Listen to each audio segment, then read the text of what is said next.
Je, umewahi kujiuliza kwa nini namba 40 inaonekana mara nyingi katika Biblia? Hii si namba ya kawaida tu.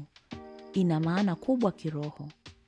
Mara kwa mara tunaiona ikihusiana na nyakati za majaribu, maandalizi, hukumu na mabadiliko. Kuanzia gharika ya Nuhu hadi Yesu katika jangwa.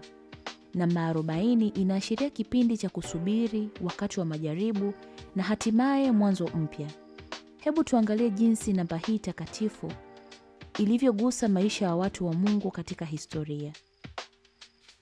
Namba 40 inaonekana mara kwa mara katika Biblia kama kipindi cha majaribu na maandalizi. Ni muda wa kuimarisha imani na kukuza uaminifu kwa Mungu. Yesu alifunga kwa siku 40 jangwani, akikabiliwa na majaribu kabla ya kuanza huduma yake. Huu ulikuwa wakati wa kujaribiwa kiroho na kujiandaa kwa kazi kubwa iliyokuwa mbele yake, ikituonyesha kuwa changamoto tunazopitia zinaweza kutuandaa kwa ukuaji wa kiroho. Vivyo hivyo, Musa alikaa juu ya mlima Sinai kwa siku 40 na usiku akipokea sheria za Mungu. Kipindi hiki cha faragha na ibada kilimwandaa kuwa kiongozi wa Israeli, akionyesha jinsi muda wa majaribu unavyoweza kutuandaa kwa majukumu makubwa maishani. Waisraeli walizunguka jangwani kwa miaka 40. Kipindi cha majaribu kiliwalenga kujifunza kumtumaini Mungu kabla ya kuingia katika nchi ya ahadi. Ingawa mara nyingi walionyesha mashaka na kutotii, Mungu alitumia muda huu kuwajenga kuwa taifa litakaloheshimu. Safari hii, licha ya kuwa na changamoto na maumivu, ilikuwa ni sehemu ya maandalizi yao kwa baraka na majukumu yaliyokuwa mbele yao. Waisraeli walizunguka jangwani kwa miaka 40. Kipindi cha majaribu kilichowalenga kujifunza kumtumainia Mungu kabla ya kuingia katika nchi ya ahadi. Ingawa mara nyingi walionyesha mashaka na kutokutii, Mungu alitumia muda huu kuwajenga kuwa taifa litakalomheshimu. Safari hii, licha ya kuwa na changamoto na maumivu, ilikuwa ni sehemu ya maandalizi yao kwa baraka na majukumu yaliyokuwa mbele yao. Katika hadithi ya Goliati, kwa siku 40, jitu hili liliwatisha Waisraeli, likawataka wamlete shujaa wa kupambana naye. Kwa muda huo wote, hofu na mashaka vilitawala mioyoni mwao, mpaka kijana mchungaji Daudi alipokuja mbele kwa imani, akiwa na nguvu za kimungu. Alimshinda Goliati kwa mara moja, akigeuza kipindi cha hofu kuwa ushuhuda wa ukombozi wa Mungu. Siku hizi 40 za changamoto zilikuwa majaribu yaliyosababisha ushindi mkubwa, zikituonyesha kuwa Mungu mara nyingi huruhusu nyakati ngumu ili kutujenga kiimani na kutuandaa kwa mafanikio makubwa. Namba 40 pia inahusishwa na kipindi cha maombolezo na huzuni, ambacho ni wakati wa kutafakari na kujiandaa kwa mabadiliko kabla ya kuendelea mbele. Wakati Yakobo alipokufa, Wamisri walimlilia kwa siku 40. Kipindi hiki kilikuwa cha kutafakari kuhusu maisha yake na urithi alouacha kabla ya kuanza sura mpya. Kadhalika, baada ya kifo cha Musa, Waisraeli walimlilia kwa siku 40. Kipindi hicho kilikuwa cha kumaliza kipindi cha zamani na kuwatayarisha kwa uongozi mpya.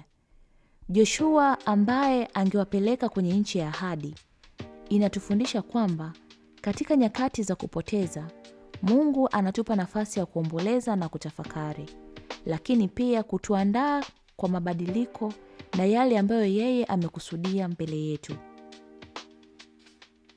Namba 40 pia ina umuhimu katika mabadiliko na uamsho. Mafuriko yalidumu kwa siku 40 na usiku, yakiosha dunia kutokana na uovu na kuleta mwanzo mpya. Kipindi hiki cha kusafisha kilileta mabadiliko katika uumbaji, ambapo Nuhu na familia yake waliokolewa ili kuijaza tena dunia. Inatufundisha kwamba Mungu anaweza kuleta mabadiliko mapya hata katika nyakati za giza. Baada ya kutoroka kwa Jezebeli, Eliya alisafiri kwa siku 40 na usiku hadi mlima Horebu. huku Mungu alikutana naye na kumpa maagizo mapya ya kazi yake.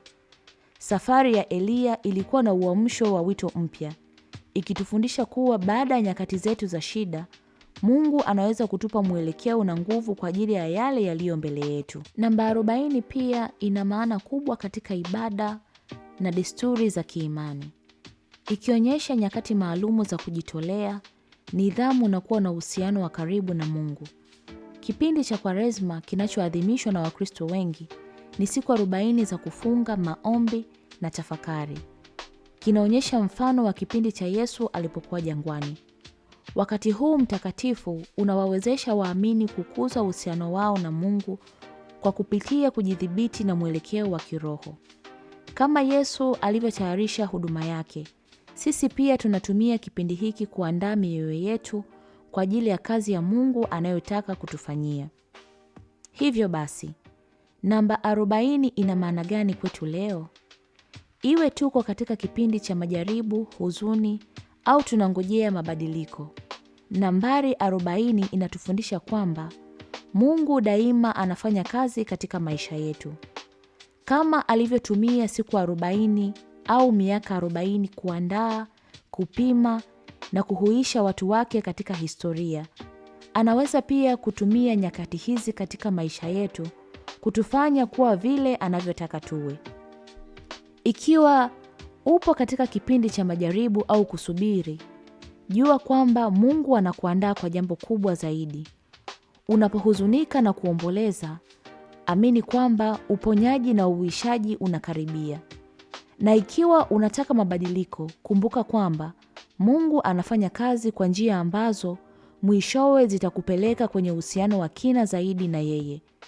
Namba 40 sio tu namba ya mwaliko wa kimungu, kuamini, kukua na kuhuishwa. Hebu tuzingatie mafunzo juu ya namba 40, tukijua kwamba haijalishi tupo katika wakati gani wa safari yetu, Mungu daima anatuandaa kwa kile kilicho mbele yetu. Tuwe na imani na nyakati zake, na tukubali fursa za kukua tunazopitia katika kila msimu wa maisha yetu.